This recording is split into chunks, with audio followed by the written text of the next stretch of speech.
Hello and welcome back to our Excel course for Early Childhood Development Teachers.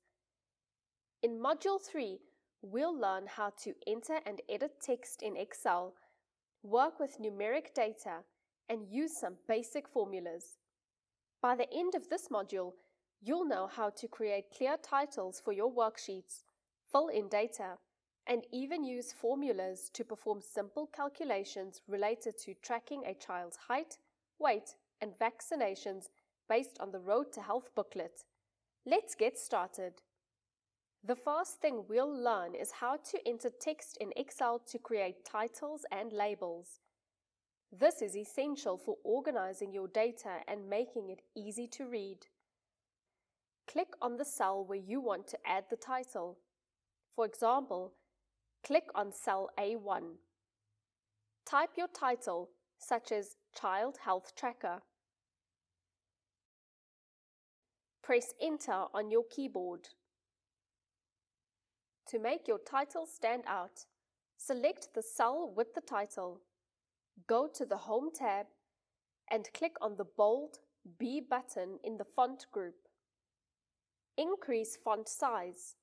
While still on the Home tab, click on the Font Size drop-down and select a larger size. Example, increase from 11 to 14. Center alignment. With the title cell selected, click on the Merge and Center button in the Alignment group to center your title across multiple columns. Next, let's talk about how to enter text into columns and rows to label your data. In cell A2, type Date. In cell B2, type Age, months. In cell C2, type Height, centimeters. In cell D2, type Weight, kilograms. In cell E2, type Vaccinations administered. Press Enter after typing in each cell to move to the next one. Working with numeric data, Excel excels at handling numbers, which is perfect for tracking measurements like height and weight. In cell A3, enter the first date of measurement. Example, 01/01/2024. In cell B3, enter the child's age in months at the date. Example, 0 for a newborn. In cell C3, enter the child's height in centimeters. Example, 50. In cell D3, enter the child's weight in kilograms. Example, 3.5. In cell E3, enter the vaccination administered. Example, BCG, oral polio. Repeat these steps for each subsequent measurement date. For example, row 4, 01/02/2024. Age, months, 1. Height, 54. Weight, 4.2. Vaccinations administered, hepatitis B. Entering data values. When entering data into your Excel sheet, it's important to keep it organized. Ensure that dates are formatted consistently. Excel often recognizes dates and formats them accordingly. Numeric data like height and weight should be entered as numbers without extra characters. Using dates. Dates help you track when measurements were taken or vaccinations were administered. Excel can also perform calculations based on dates if needed. With your text and numeric data entered, your worksheet is starting to come together. Now, let's explore one of Excel's most powerful features: formulas. Calculating growth differences. Suppose you want to calculate how much the child has grown between measurements. Calculating weight gain. In cell D4, you have the weight at 1 month, 4.2 kilograms. In cell D3, you have the weight at birth, 3.5 kilograms. In cell F2, type weight gain. In cell F4, calculate the weight gain by typing the formula equals D4 minus D3. Press enter and Excel will display the weight gain, which is 0.7 kilograms.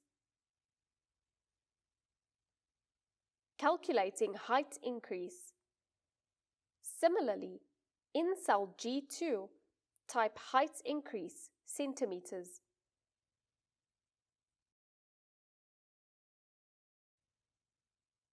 In cell G4, type equals C4 minus C3.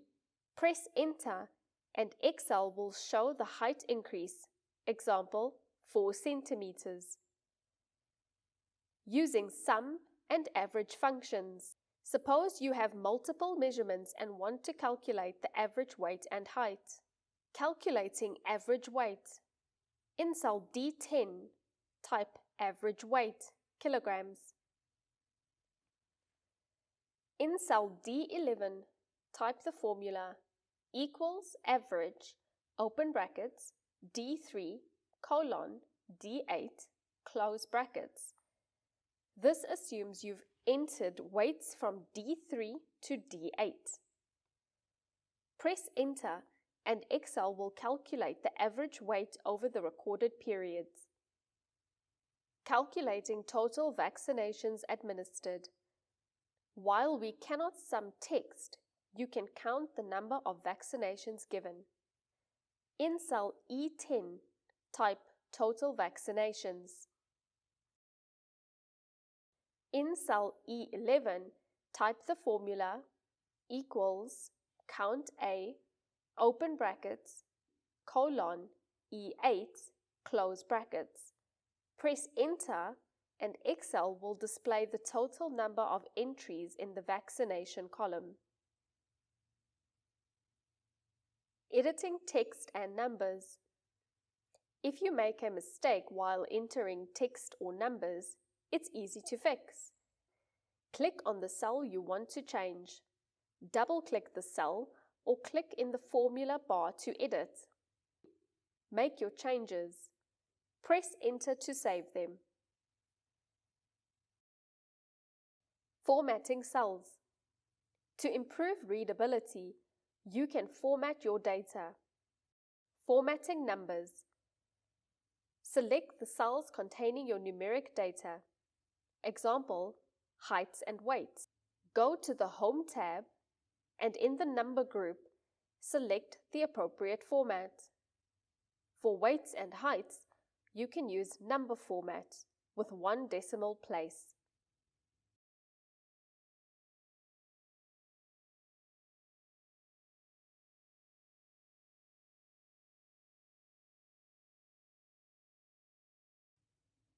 Formatting dates. Select your date cells. Right-click and select Format Cells. Choose the date format you prefer. Autofill feature. To save time when entering data that follows a pattern, use Excel's autofill feature. Enter the first number in cell B3. Click on the cell to select it. Hover over the bottom right corner until the cursor becomes a small black cross. Click and drag down to fill subsequent numbers, and Excel will auto-increment them. Adding comments or notes. You can add comments to cells for additional information. Right-click on the cell where you want to add a note. Select New Note. Type your note, such as next vaccination due in 1 month.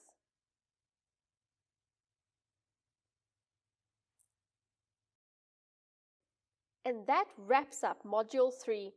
Now you know how to enter and edit text to create titles and labels, work with numeric data for measurements, use basic formulas to calculate differences and averages, format your data for better readability.